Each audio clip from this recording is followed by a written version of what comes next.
What is up, everybody? It's Dr. Vibe here, host and producer of the award-winning Dr. Vibe show, the home of Epic Conversations, and I'm the host of Epic Conversations, 2020 Best Podcast News Award winner and 2018 Innovation Award winner given out by the Canadian Ethnic Media Association.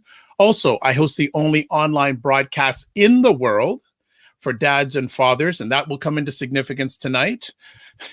That is sponsored by Dove Men Care. It's also co-sponsored by Dad Central, Canada's national fatherhood organization. And I am the board chair for the Global Food and Drink Initiative, which is a multimedia not-for-profit that showcases Blacks in the diaspora that are doing their thing in food, drink, and travel. And as always, I like to say you're blessed, highly favored, a magnet for miracles, and a solution for someone's problem. This is an edition called Dad's Talking. Always love having these conversations, one-on-one conversations with fathers around the world that are doing incredible things. So a little backstory here. I have to give a big hail up to two people before we get started. First of all, Miranda has brought us new friend to this table, or not, digital stage tonight, and the National Responsible Fatherhood Coalition, especially this second organization back on August 18th. They had an incredible virtual conference, and the title was Leading with Compassion, Understanding and Serving Low-Income Fathers in a Changing World. It was a virtual event that it rocked me. And there were many, many sharers, not speakers, during that event. And I'm hunting them down in a good way, one by one, to get them on this platform. And the gentleman, or our new friend here, really, really touched the hearts of everyone that watched this live. And if no one was touched by it, I'm going to say their wood was wet. I'm just going to put it out there. Our new friend is Dr. Adolph Brown III. He worked with schools and corporations around the world to implement best practices that support peak performance and educational excellence. His honest, humorous, and helpful keynotes and workshops have been commonly described as, quote, delightfully different, unquote. He has more than 30 years of experience working with issues of mental illness, social justice, equity, education, and diversity. His solid content and multiple takeaways, insightful humor, and parables are appreciated and recognized by business leaders, teachers, administrators, students, and parents all over the world, and fathers too. From extremely humble beginnings, he was the first in his family of five to graduate high school and go on to be a critically acclaimed clinical psychologist, university professor, and dean, teacher, education, businessman, investor, research scientist, and recovering middle school education teacher. I like that, recovering. He considers his greatest accomplishment to be joyfully married to Maria. We now call her the executive producer. And he's the father of this many folks, 8 kind-hearted children, and grandpa of Aiden. We would like to welcome for the first time, gracefully, happily, and not the last time, Dr. Adolph Brown. How are you? I'm outstanding. Thank you, Dr. Vi, for having me. Absolute pleasure is mine. I have been waiting for this, as they say, for a minute. That's 2 of us. Waiting for a minute. That's 2 of us. I am so happy to have you here tonight. And I feel that there's going to be at least one life positively changed, either live or a replay of this conversation tonight. So looking forward to it. Let's start, like with all my new friends that come to the platform. Give us a little background, where you grew up, where you're from, life before you became the doctor. Sure. Well, I grew up in a place called Bayside Arms, and I say that because most people wouldn't recognize that name. It was really referred to as the Bermuda Triangle, Dr. Vibe. Wow. The Bermuda Triangle. You remember that place in the ocean? Absolutely. That people didn't know whether they would make it across or not. That was my neighborhood. My neighborhood, the law enforcement wouldn't come in. If you got hurt, you had to go up to the front gates for first responders. That's how I grew up. And I live 6 blocks from there now. So I'm not the guy that got the degree and left. I'm the guy that got it and brought it back. Mom and dad divorced when I was 2. After being married many years, my dad woke up one day and said, I don't want this anymore. And, Dr. Bob, I kind of wish you would have waited till I grew up to become a clinical psychologist, and I would have helped him with midlife crisis. So anyway, our lifestyle changed once Dad left. And My oldest sibling and only brother, Oscar, became my hero. He was murdered when I was 11. Wow. And right around the time that the gangs were pulling at me, where I'm from, the gangs in high school would come down to the middle school to recruit. And he was murdered right at that time. I was angry at the world. And of course, I became gang affiliated. I was on the wrong path for a while. I was thankful for my grandparents, my uncles, who stepped in when my dad left. And the rest is pretty much what you talked about. I made a choice, a conscious decision to get myself together, and I haven't looked back. Now, I will tell you, there were some really challenging points in my life based on the fact that the man I looked to as dad wasn't always there. And I knew my dad loved me. I loved my dad. And but there were some sticking points that I'm willing to talk about tonight, and just in the challenges as well as the triumphs of being a father today. If you're comfortable with it, I'd love you to share some of the challenges and the triumphs of your younger days. Definitely.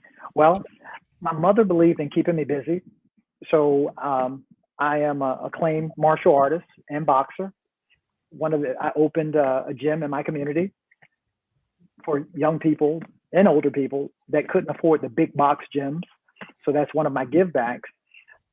But even staying busy and being my mother making me take the most challenging academic courses, I knew very little about women, about girls.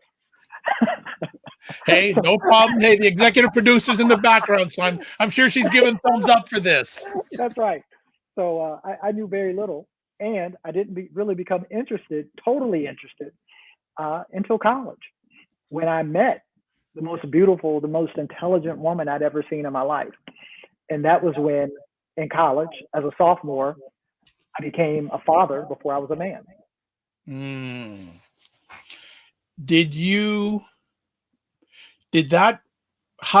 That's very interesting, because in my heart work with fathers, I approach it from man first, then father. How was it approaching it at that age, father first before man? Oh, it was extremely challenging. If she were in here telling you about it, Dr. Bob, she would tell you that I didn't take it very well. I was doing manly activities without understanding the possible manly consequences. So when she told me, my wife's from New York, I'm from Virginia, and we met at the College of William and Mary. Yep. And when she told me that we were expecting a child, I almost passed out. And I just remember all the things everyone told me before I went to college, that you can do this. We're counting on you. I was the first in my family of 5 to graduate high school. And my perception of college, I told my school counselor maybe in 11th grade that I had no interest in going to the 13th grade. That's how I thought of college, because I had no references in the inner city projects. I saw it on television, but television is not real to those of us who live in the trenches. So when she told me, after that, I avoided her on campus. When she needed me the most, I'd see her and kind of act almost as if I didn't see her. And I guess my immature thinking was that somehow or another it's going to disappear. This issue is going to go away. And she told her dad, and her dad and I had a conversation, and her dad talked to me the way my uncles and my grandfather talked to me. He said, you and Marla, and her name's Marla, and said, you guys created a child together. You guys love one another. And now it's even more important that you come together, not necessarily to be together, but come together for the child. And he told me, he said, if you guys don't want to be together, that's on you. However, this child needs both of you. And when he said that, and he didn't say it with a grudge, he didn't say it with a shotgun, he said basically the same thing my grandparents had said, my mom, everyone. And everyone was talking about helping. And I guess what was so crushing for me, Dr. Bob, was the fact that when I finally got my life together and I said, this is how it's going to turn out. I just, this is the plan. And then I realized that you got to be flexible in the plan, and you got to be faithful and trust God in your plan. And so, you know, my grandfather used to always say it's better to marry than to burn. And what he was talking about was lust. Yep. So and my wife will tell you, we studied together long before we ever, I mean, I was a gentleman, and that almost backfired because she didn't think I really thought she was attractive. When we would lay in the bed together after studying, I'd hold her without expectation. That's what I was taught. But again, when you do that so often, and I tell young people all the time, don't play with fire. When you do that so often, there were times after that, then she just said, I'll spend the night in your dorm room. And before long, we ended up making love, and we were with child. So that was extremely challenging for me. And I think looking back, I'm more disappointed, not in us, in me and how I handled it, because she needed me. She needed me more than ever. So when I tell people, I'm telling them the truth. I became a father before I was a man. I acted like a boy when she gave me that news. So I tell people all the time, young men especially, you know what? When you're involving yourself in activities that are considered adult activities, you got to make sure that you're an adult and prepare for the consequences. You see, we make choices, but then the choices make us. And every decision that we make has a future. So we were madly in love, but here comes our child, and we're still trying to make sense out of things. And we're trying and we're doing. I get a full-time job. I'm in school on an academic and athletic scholarship, and I started working full-time at Eastern State Psychiatric Hospital. You know, people ask me, you know, how did you become the youngest tenured university professor in the country at the age of 29 and all this? Guess what? It was because I had a head start. And it wasn't a head start that I raised my hand and said, hey, pick me. It was what I had to do. So now that I'm becoming a father, and I'm saying, you know what? I have to have an education because I want my child to know that his dad has an education. That was the first thing. And then I have to work, because having a child is about being able to love your child, care for your child, mentor, lead, but also support financially. And I worked full time. I went to work. I went to work at 7 p.m. in the evening after track practice, and oftentimes got off at 5 or 6 in the morning and did it all over again. Wow. You mentioned the talk that gentleman gave you. And I'm a firm believer that one's journey is full of decisions and moments. Was that talk one of the times that you began to make a turn in the way you carried yourself and the way you thought? Yes. You know, I had made a turn prior to that, because being in college was different than anything anybody in my community or my friends had ever done. So I had made the turn, but like I said earlier, you know, I had mastered the impulse control when it came to, you know, in our community, there's a lot of fighting. I had mastered communicating well. I had little experience when it came to women. And when I got to college, you know, I found a woman that I thought was the most beautiful, the most intelligent, and she thought the same of me. And I did what I knew to do. I just didn't know those feelings would come later to do more. And when I tell people that, and they're shocked that it took me that long to do that. Yeah, I had friends that would brag about what they did. But back then, you know, I was thinking, yeah, everybody says they're doing it, but I really don't think everybody's doing it. So I didn't really engage in the conversations with, my friends on the subject. I studied, I worked And, I was participating in wrestling, boxing, and track and high school and middle school. Wow. What kept both of you going in those early years? I'd have to say the foundation that we had. I think a lot of couples today, what happens in the long run often depends on what you had when you got together. So I tell people all the time, the relationship may be made in heaven, but the work takes place here on earth. So the fact that we were very much rooted in our faith and in our faith walk, understanding that we weren't perfect, but understanding that faith and grace and all of that stuff is stuff that we have, even though we didn't earn. So that kept us going, and that kept us still being respectful of one another, engaging in other relationships after, because my wife, girlfriend then, when she went home to have our son Kyle, that's our oldest child, she went back to New York to have Kyle and decided that she was going to take a semester off.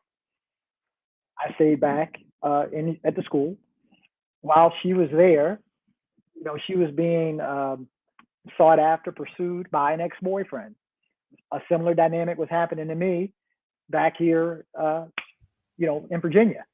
So we ended up dating other people. We still had our son. We still did right by each other. I worked full time. Anything that she needed, she could get from me. She could get from my family. My family was extremely involved and supportive. The only disagreements we would have back then, I tended to talk to her about, if I knew a guy that she was seeing and I knew him better than she knew him, I would kind of like say, hey. Enough said there. Enough said. Enough said. I got it. You don't have to say anything. Just, yeah. Okay. That's good. We're good. All right. He's going to be around my son. Yes. So yeah. So then what brought you back together? I think the fact that we never lost our love, and we both, I say we both grew up, but she was ready. I remember her telling me in college that nobody's ever told me, I want to grow old with you. That's what she told me. I mean, that was that's a very statement, Dr. How many couples that are looking to get married, do they say that to each other today? I'm telling you, and I see couples in counseling all the time. We don't see it. And a lot of couples don't even understand the good and the bad. Over the last month, my wife, 11 months ago, she was diagnosed with stage 2 breast cancer. Oh my goodness. I'm joyous to report, Dr. Vibe, that she's cancer-free. Wow. Yes, that's right. However, it's a really long treatment process. So she's in the radiation phase of it now, just to make sure that it's not hiding. It's not unobtrusive somewhere. Mm-hmm. So when I say good or bad, I mean, we mean it. And she told me recently that she is glad that I was there throughout it all. But she said if she had to choose again, she'd choose me again. And that just meant the world to me. And Dr. Vibe, got to tell you, you're in Canada. Yes. There's a guy that when we stopped talking to each other, once we got angry, there's a guy that was really really instrumental in bringing us back together. His name is Michael Clemens. Pinball, yes. You and Pinball could be like twin sons of different mothers. Exactly. Well, Pinball. Yes, and his beautiful wife. Oh my God. Oh wow. Pinball, wow. I'm gonna have to message him and tell him about this. You got to tell him, because he had everybody kept telling me, you got to meet Michael. You got to meet Michael Clemens. He had graduated and was working on an MBA. And he had come back. I think he was going to play for the Kansas City Chiefs or something. But everybody kept saying, you got to meet him. You got to meet him. They felt like we had similar personalities. We're both little guys with big hearts. And when he came back, We met. He took me under his wing. Oh my goodness. He'd take me traveling with him. I mean, he was my big brother on that campus, and he wasn't the type of friend who only told you what you wanted to hear. He was that guy that said, "Hey, you know you're wrong." You know, Wow. and Marla would go to him too and complain about me. So I mean, he was that person in between that made sure Wow. we worked it out. Pinball. That's right. You make sure you let him know. I'm gonna make sure I let him. That's the, you know, that is one of the most popular men in Toronto history. Well, guess what? I can say I know why. I absolutely know Wow. why. You know what? He's got the faith of of a bunch of men. So I mean, he was that role model in so many ways for me. Came from, you know, humble beginnings, Yes. and never allowed it to go to his head. I remember when he bought his car, he had a Maxima, and back then that car was like, wow. Yes. Yes. And he said, "Hey, it's no big deal. You want to drive it?" That's how he treated me.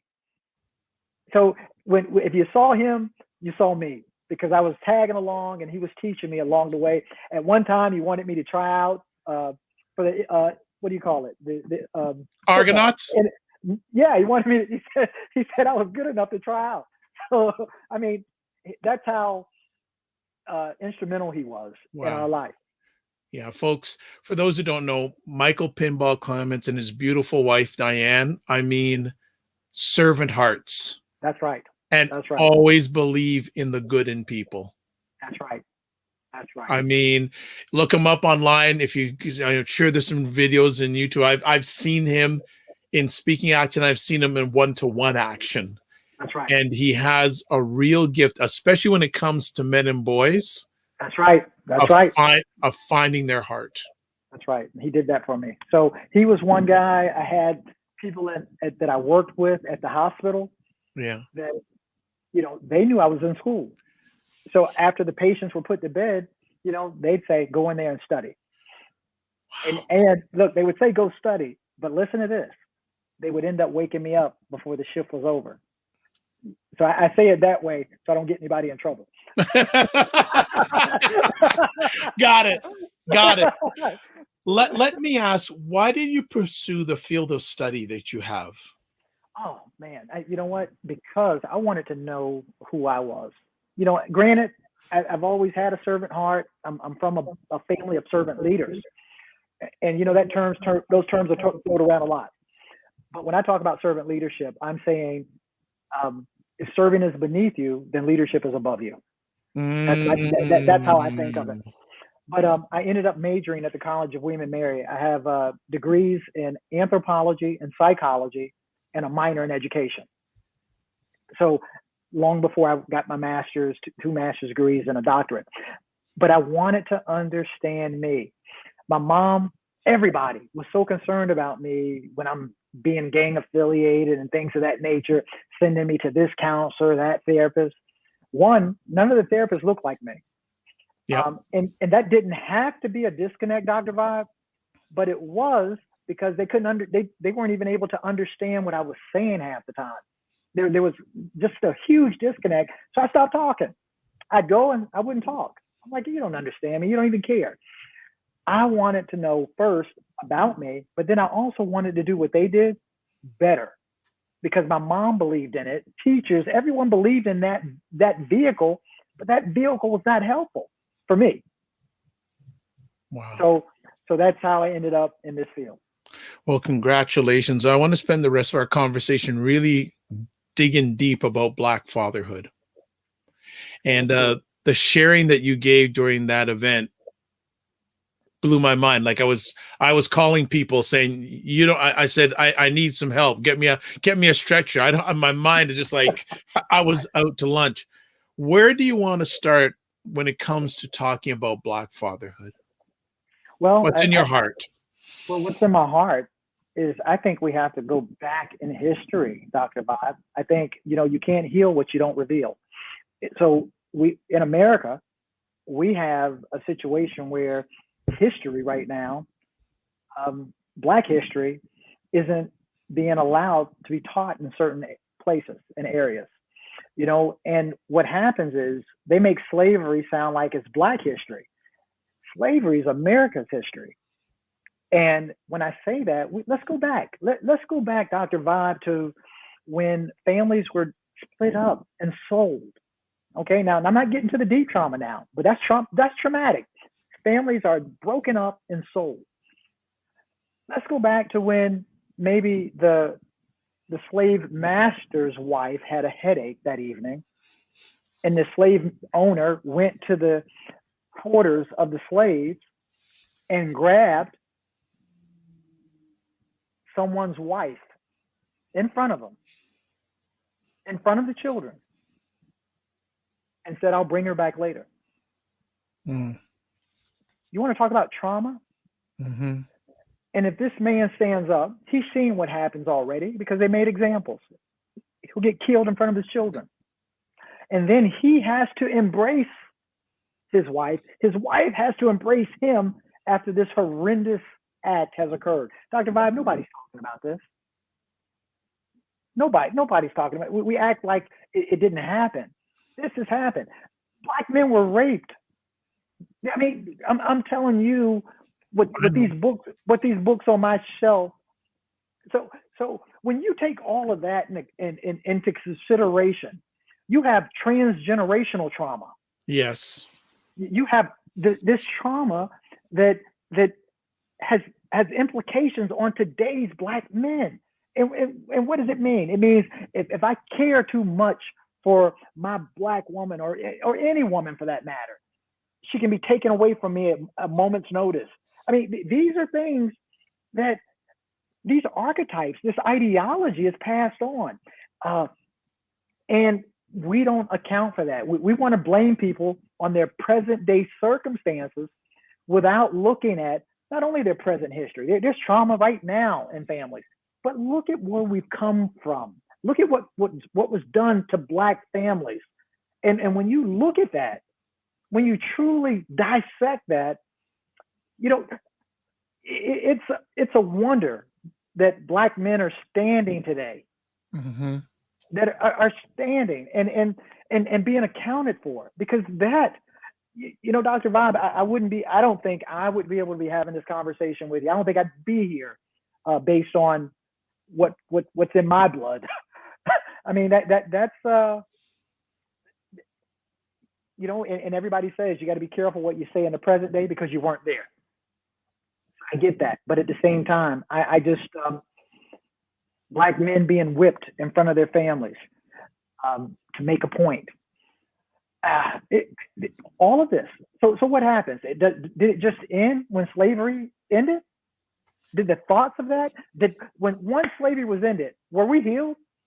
No. That was it, right? Slavery was ended, and we're better. We're much better. We're productive. We're living healthy relationships as dads and fathers and uncles. Come on. There's transgenerational trauma that we don't talk about. And we talk about it, and anytime we talk about that, we talk about it from a Black perspective when it was America perspective. It wasn't just a Black history. So Doc, that's the deepest level of it. And do people overcome that? Yes, they do. However, depending on where you live and what's being floated down in your lineage, there's still things that go on as a result of that. Let's go a little deeper. Black men and trauma. What aspects of trauma are you seeing in a number of Black men and Black fathers today? I'm seeing trauma that's very similar to survival. Not being seen as a human being, not knowing, this is probably the most interesting. Someone told me, I did a seminar and I told some young people, Black young people, I said, if you're stopped by the police, 3 C's, remain calm, control your feelings, and then call of action, not on the street, do it afterwards. And then someone realistically said to me, you can still do all of that, Dr. Brown, and be killed. So you want to talk about a foreshortened future syndrome. You want to talk about a learned helplessness? So what is that saying? I mean, there's so many inherent messages that come from that trauma I talked about. The fact that how many Black people know inherently that you have to work twice as hard to get half as much. You know, these are things that aren't talked about. And it's not blaming anybody in present day. And that's the issue. The issue today is that once you bring it up, people think that you're saying you did it. No, guess what? I wasn't around, you weren't around. What we can do is something about it to keep it from perpetuating today. And that's kind of where my head is. For Black men in trauma, we have to let Black men know that it's okay to get help. We got to stop saying man up, or I mean, you know, all the machismo types of things that can be said. You know, men don't cry, suck it up. No, we have feelings. You're gonna tell me I wouldn't? The last 11 months, I've cried more than I've cried in my life, and I grew up hard. I cried these 11 months. My person, not you say you my wife, my bride, my lover, my person was in pain that this learned individual couldn't do anything about. I was no match for the side effects of chemotherapy. Wow. No match.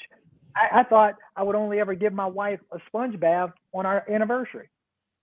There were times throughout her chemotherapy that she couldn't bathe herself. Doc, when I tell you, so we have to be able to feel. And when we don't feel, the fear becomes that if we bottle it up so much, the fear becomes that if we let it out, it's going to be explosive. And that's what the world already thinks of us. And I tell Black men all the time, no, it doesn't have to come out like that. You actually can control how it comes out. Talk to someone. And the more you let a little bit out at a time, you'll feel better, you'll get better. And guess what? And if it all comes out at one time, you'll be in a safe space to allow that to happen. So we got to stop stigmatizing mental health as it pertains to Black men. We got to stop this machismo kind of thing that's happening when it comes to Black men. You know, we're seen as tough, aggressive, and some of us are truly buying into the stereotype. And we don't have to. Everybody is a study of one.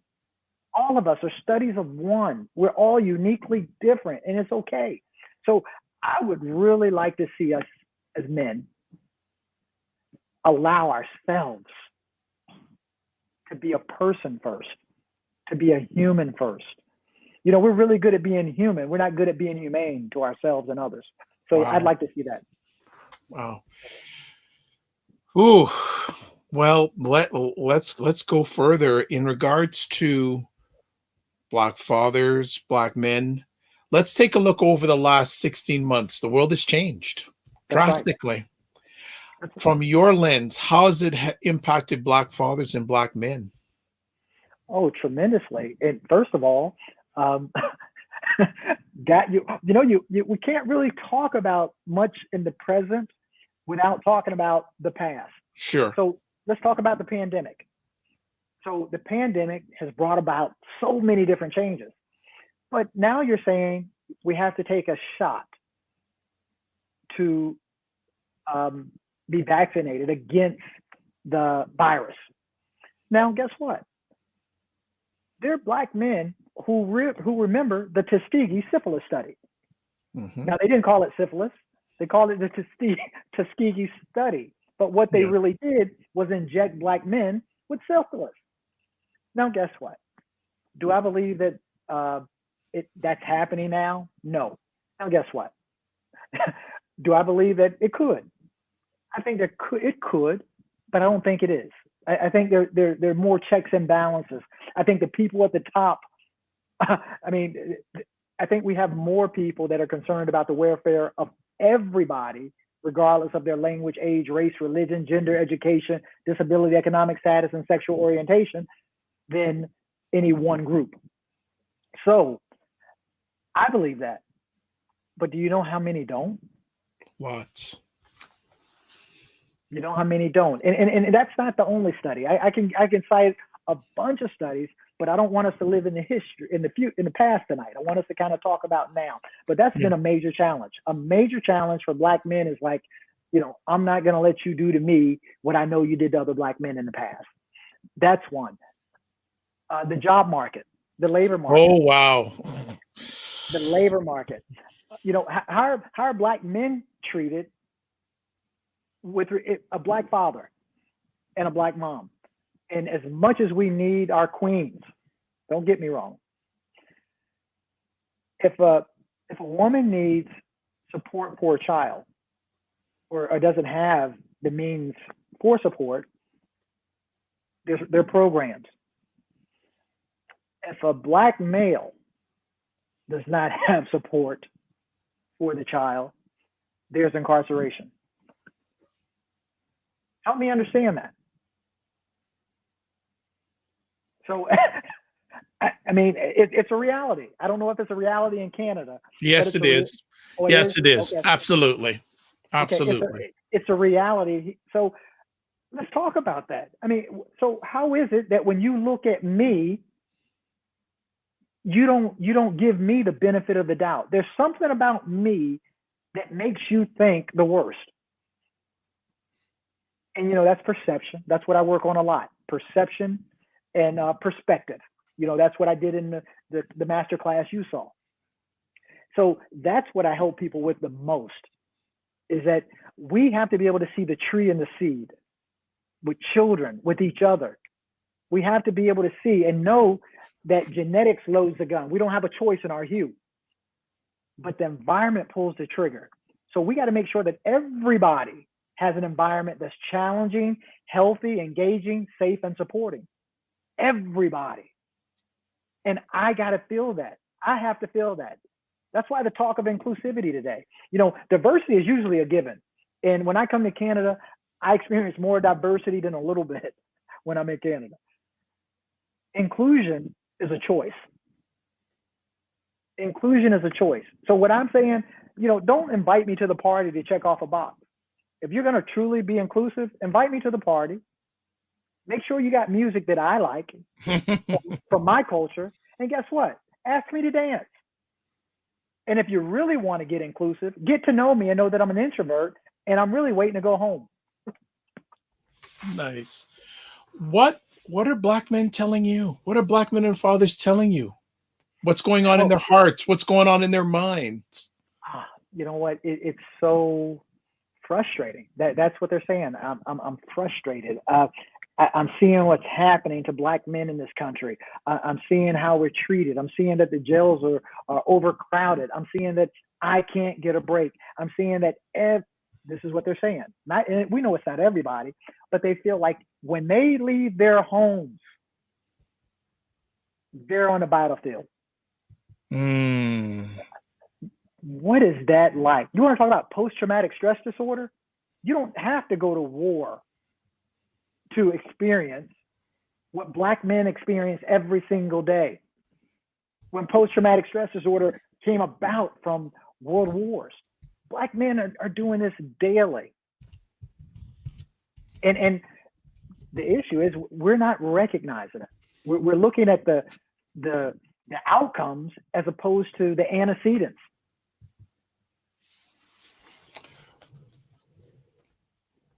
Do you feel that Black men are not controlling their narrative? That's an excellent question. I think we can control our narrative, but when you're in a society that the narrative can be swayed so easily, like the point of, I don't know, maybe there was a country where somebody said the election was stolen and people believed it. When you believe, when things can be swayed so easily, I mean, and as a Black man, how you're seen and where you position. Oh yeah. What do you think about your voice? What do you think about your voice? That's why I take what I do so seriously. That's why I'm on your show, Dr. Vibe. I turn down more of these than I accept. Matter of fact, if you look back, I haven't done one in a year. Wow. But the point is, I'm on your show because I know what you stand for. I know what you're about. I know you're about love, light, and insight. But I also know that you know the real. I'm on the battlefield. You're on the battlefield. You know the real. And by you knowing the real, people are going to get the love, light, and insight, but they're also going to get the truth. I received that. I'll give you a little backstory, and I'll love to get your commentary on it. About 3 years ago, I was asked to host an event called Minding Our Minds. And it was an event for Black fathers and mental health. 2 days before the event, guess how many fathers signed up? How many? 3. Guess how many showed up the night of the event? I'm afraid to say. Take a guess. No. 1? 30. Okay.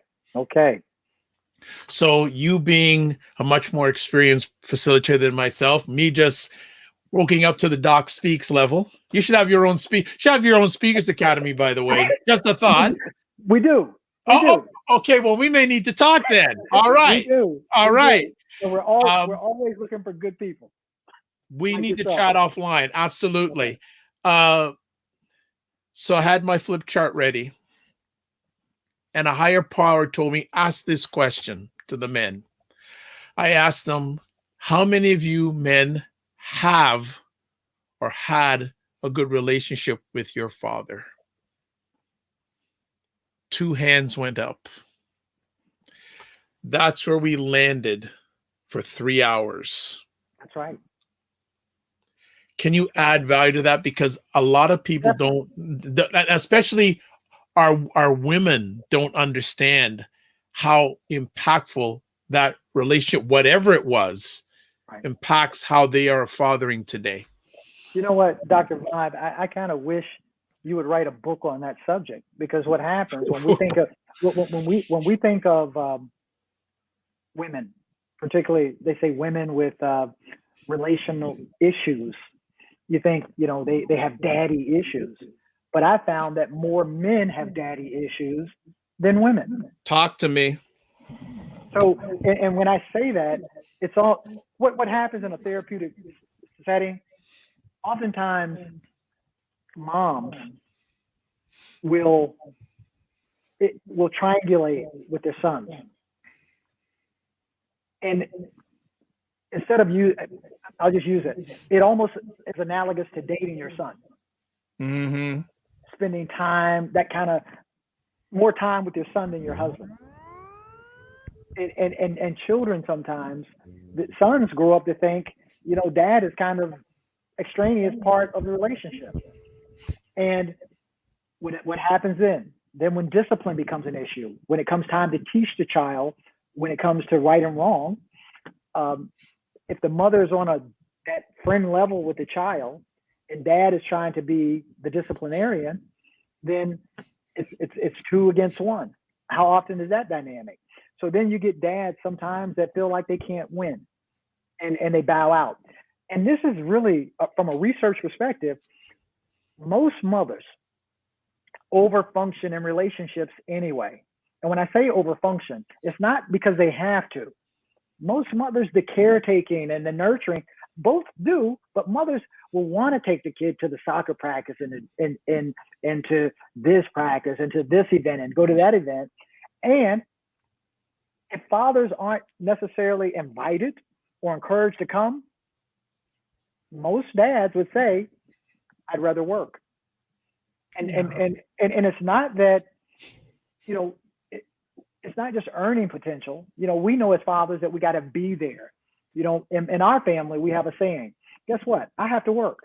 I may not be able to make every single game, but you better believe I'm not going to miss the majority of them. So I teach my children the reality of life. So I don't think that we take into consideration the dynamic when it comes to mothers who overfunction, and for that matter, husbands, the one spouse over functioning and not allowing room for the other person to participate. Now, you could say that person has a right or has a responsibility to stand up and get involved. But guess what? If someone's telling you that I'll do this, then guess what? It's freeing me up to do more in a different way. So as men, we have to make sure that we make space for ourselves. I found it with my wife. When the things that she would do. I mean, I'm going to run off and I'm going to take the grandchildren here or there. I'm like, hey, I want to go. So, and it's not like she's trying to slight me. It's just that she's ready to do it. And I could be working when she's doing it. And sometimes she might think she's helping me, but I want to be involved too. So I just think that we overlook some of the most common scenarios that it's not that men only want to be protectors and providers. I mean, of course that's important based on history, but we have to be nurturers. We have to be nurturers. And when you talk about relationships with dads, with their own dads, it's paramount that we know that we can't change someone else's behavior. Oftentimes when we say a father didn't have a good relationship with their father, immediately we put the onus on the person that's in front of us. What if the dad didn't want a relationship? What if the dad was hard to love and knew he was hard to love? So we have to remember that everyone does the best they can with the information they have at the time they have it. Yeah. So we have to be cognizant of that. But as I told you earlier, I think more men have the daddy issues than women, and that's from a therapeutic perspective, and even in my circle of friends. That's interesting. That is really interesting. And it's interesting you're saying about another personal story from my journey, and you've made me think. There's a lot of things we got to chat about on offline here. That for many years, when I didn't behave, my dad gave me the belt, and it hurt me. And do you know how many years it was pent up inside of me to tell my dad, "You hurt me"? That's right.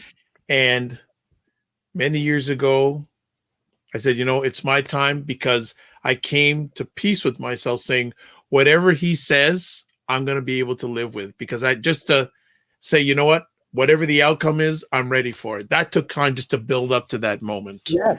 And Dr. Vibe, when I hear that, I always have to think back, and the access and opportunities that our fathers had. I'm sure my father didn't know time out. No, neither. I'm sure my dad was a teacher for 38 years in the same school. I felt more like a student than a son a lot of the time. Exactly. So, I don't think my dad anybody ever approached him to say, come to this seminar on effective parenting practices or best practices as fathers. I don't think the access was there. And I can promise you that if it wasn't somebody from the community that he felt like he could relate to, he wouldn't have listened anyway. So again, I go back to when people do the best they can with what they have where they are. And I definitely can understand how that hurt you. And my heart goes out. No, well, just to finish off the story. Yeah. So I said to him, look, as he was lying on his bed with his music, had speakers underneath his bed. He loves his music. That's another story. And I said, Dad, I'm always going to love you. But when you gave me the belt, it hurt me. And he said the perfect line. He said, son, I didn't know any other way. Bam. Yeah. So that's where I wanted to come link into what you said. He didn't know. So that broke the sort of psychological chain. It wasn't because he didn't like me or this or that. He just didn't know anything better. Right. And what you were doing, he knew he had to stop your world. So, I tell you, Dr. Vibe, if there was something my dad said to me or did to me It was unbeknownst to him until I brought it up years later. I Yep. met when I saw my dad later, and I hung out with him as an 18-year-old, and he's telling me the same thing my mom told me. You know, he woke up one day and said, "I don't want this anymore," and went back to live with his mother and in a different state. When he said to me after getting to know me, he didn't say it to me at 18, but he said it years later. We were sitting down talking, and he said, "You know what, son?" He said, "You're more of a man at your age now than I ever was or could be." Now, that was crushing. That was crushing because of my ideals of a father. I still needed I still needed guidance. I'm still figuring it out. I'm still, what do you do when your kids aren't doing right? What do you do when you have a disagreement with your wife? I'm still figuring it out. He told me that. It was crushing. But then as I drove home to my state, my home state, I started crying because it wasn't about me. It made me think about him. My father's dad died when my father was 13 years old. And you know what my father blames it on? Not a health condition. He said my grandfather worked himself to death. Wow. He said he struggled, he worked hard. His father wanted them to have, and whenever you ask my father, he said he died of working too hard. So he was always, when he said that to me, you know, and I thought about it, and I said, "Well, Dad, let me tell you what I have learned from you." and I told him, "You tell me all the time to take breaks. Thank you, because I don't think about that sometimes because, you know, I'm a go-getter. You tell me to make sure that everybody in my life knows I love them." I mean, these are the things. So I had to show him, because it was almost as if he was using a societal standard to measure me as a man, as if I was a doctor, as if I lived a certain way and I with my wife. And I mean, so it was really different. And I think a lot of men today don't know what it means to be their man, not society's man, but their man. I brought a book on tonight. Please. And this book is Bringing Black Boys into Manhood. And it's an old book. I think it was, I'm going to tell you when it was published. 1985. And it's by Doctors Nathan and Julia Hare. Doctors Nathan and Julia Hare. And basically what they're saying is the same things that we're saying tonight, is that oftentimes society, television, media will depict what it is to be a man for young boys and young men. And when we do that, it's dangerous. You know, if I'm looking at videos to be a man, then, you know, particularly hip hop videos, I'm unsure that I'm going to get 100% positive messages. Well, since you brought up a book, I'm going to bring up another book. Yeah. This book changed my life as a Black man, as a fatherhood and manhood advocate of Black men and all men. This book was written in 1990. I hear you. The name of the book: Black Men, Obsolete, Single, and Dangerous: African American Family in Transition. If you want to find out about Black men, even though this book, 20, yeah, this is still today one of the most relevant books I've ever read about Black men in my life. Did you hear some of its references earlier in our conversation? Yes. And it was the first time I got really the light shone on me that the author said, Black men have to realize that we come from a communal heritage. North American is a European heritage. It's like a round peg into a square hole. That's right. competition versus cooperation.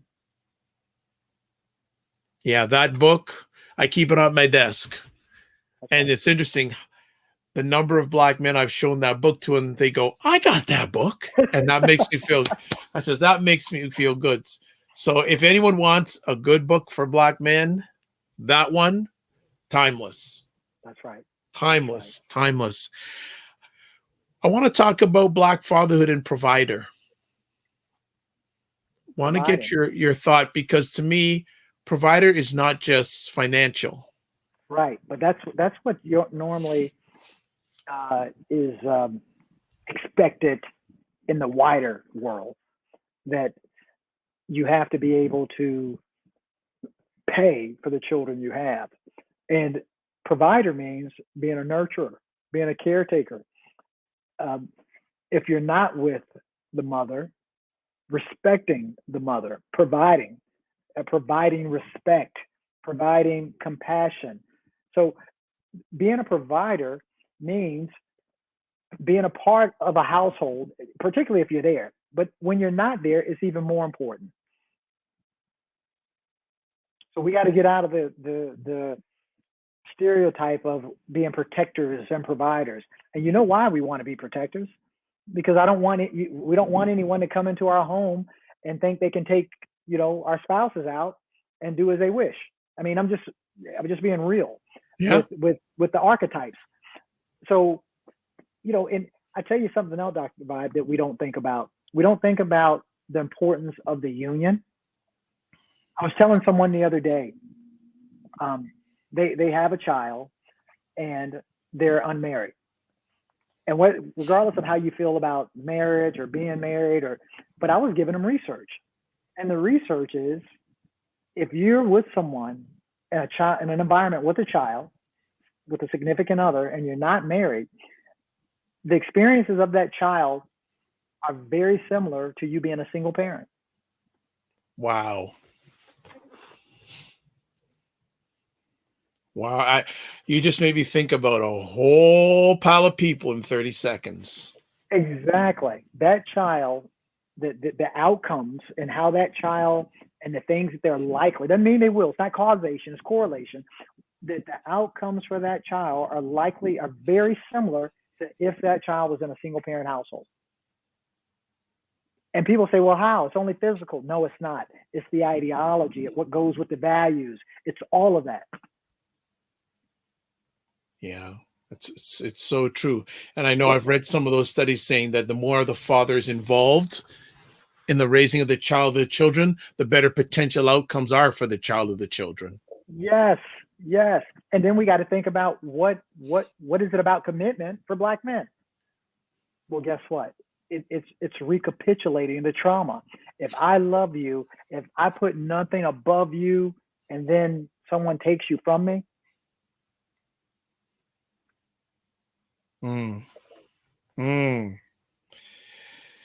Yeah.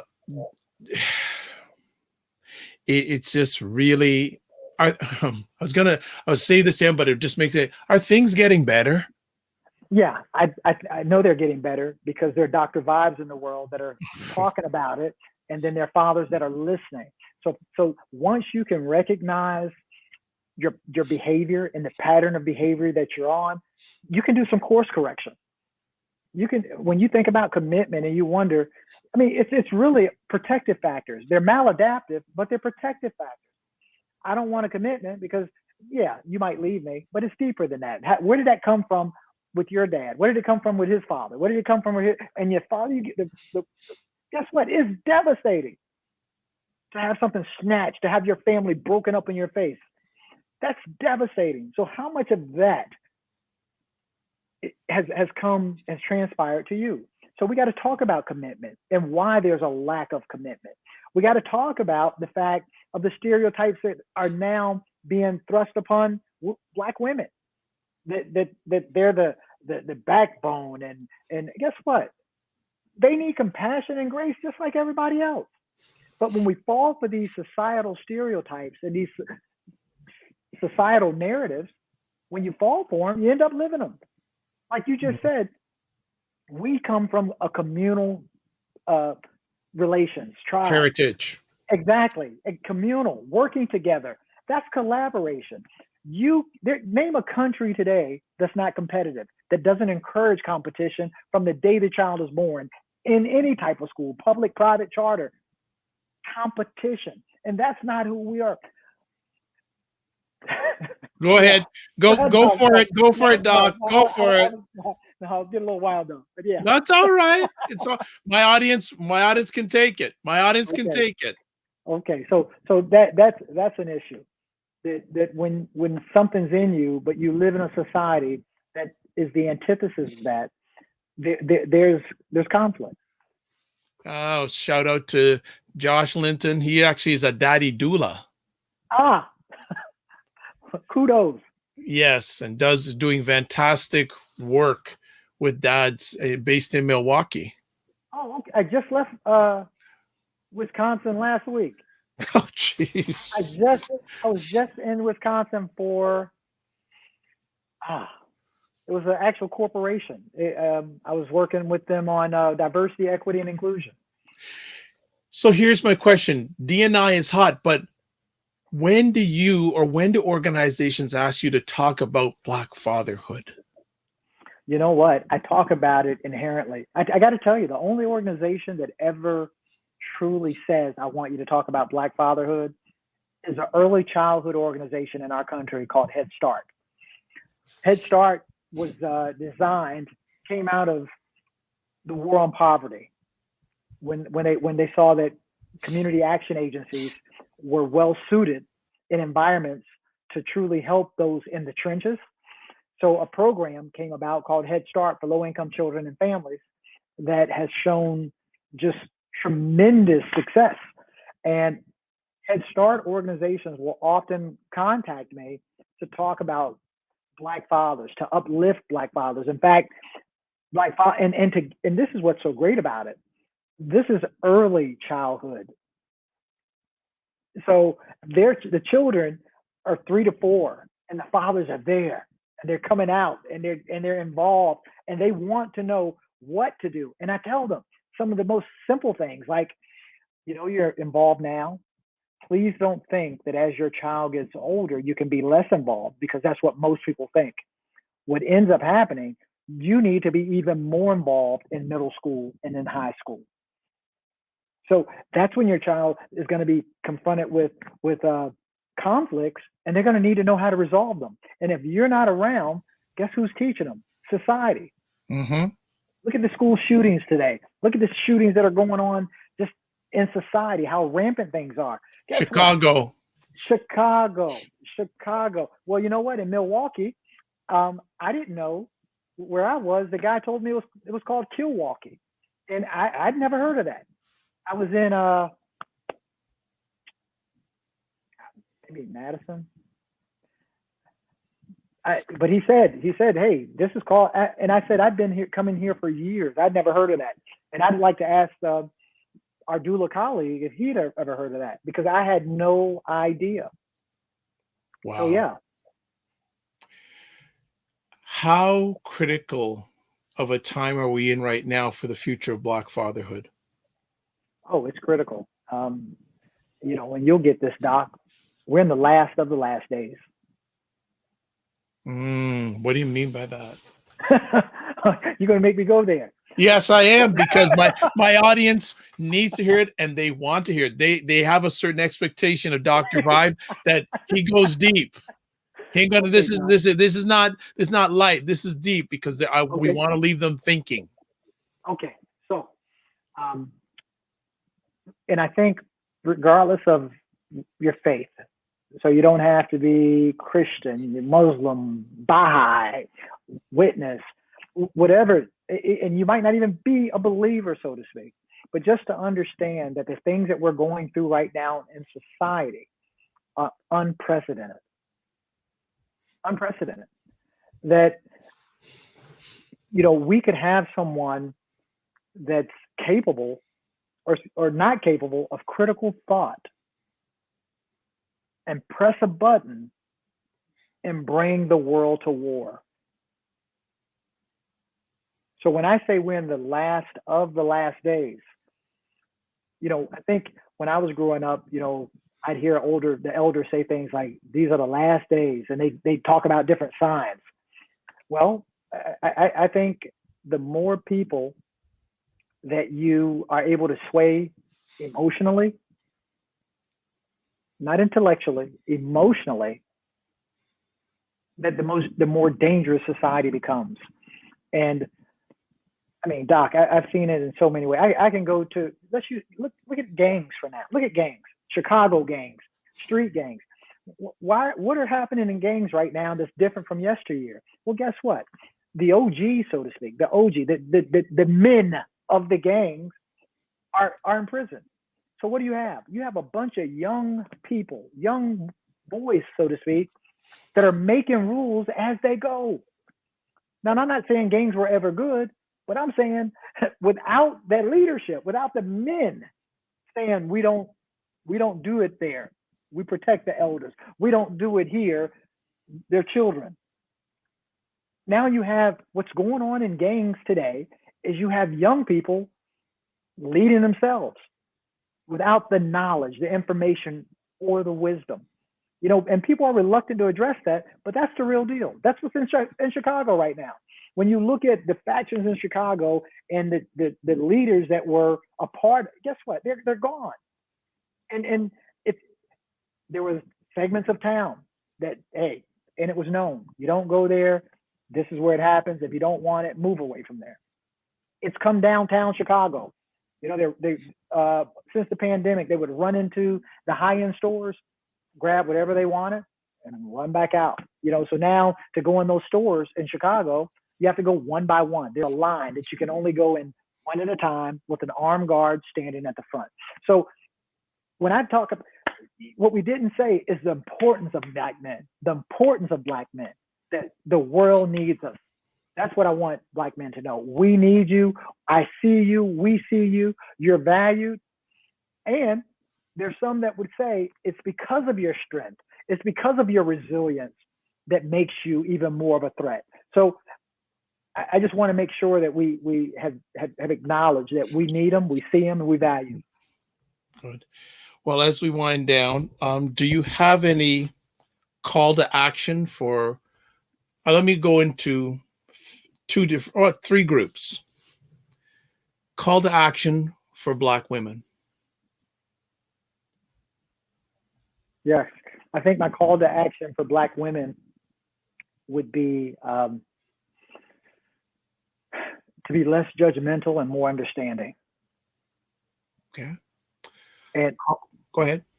Yeah, and I say that when we immediately think the worst, I want you to know that we're getting that every day. Every day when we leave our homes.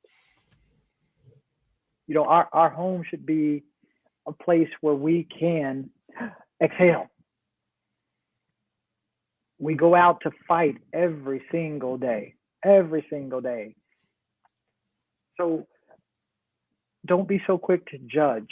Attempt to understand. And it's a two-way street. Yeah. And I'm not saying Black men are good at that, understanding the women in our lives. I'm not saying that.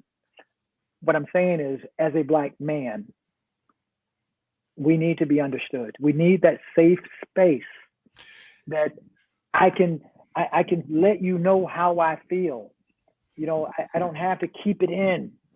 And I'm keeping it in if I come to a home that's supposed to be a safe place and you're beating me up too. Well, I'll just add on to that. First of all, I learned from my indigenous brothers, I now say a safe and brave space. I like that. Right? Because definitely. A Black man can be safe. He's like this. Exactly. Won't speak up. Exactly. But when it's brave, because there are many Black fathers and Black men that are screaming and nothing's coming out. Exactly. Every single day. And Black boys. Right. Every day we go into the world, we get tiny little knife cuts. Tiny little knife cuts day in and day out. I want to come home and at least give them some healing attention. I don't want to come home and that be the place for me to bleed out. Next up, your message for Black men.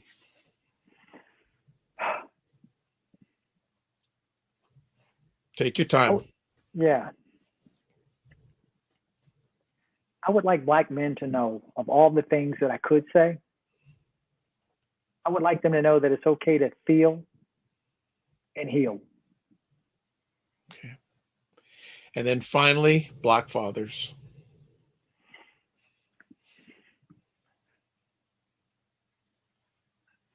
I would say constantly remember that more is caught than is taught.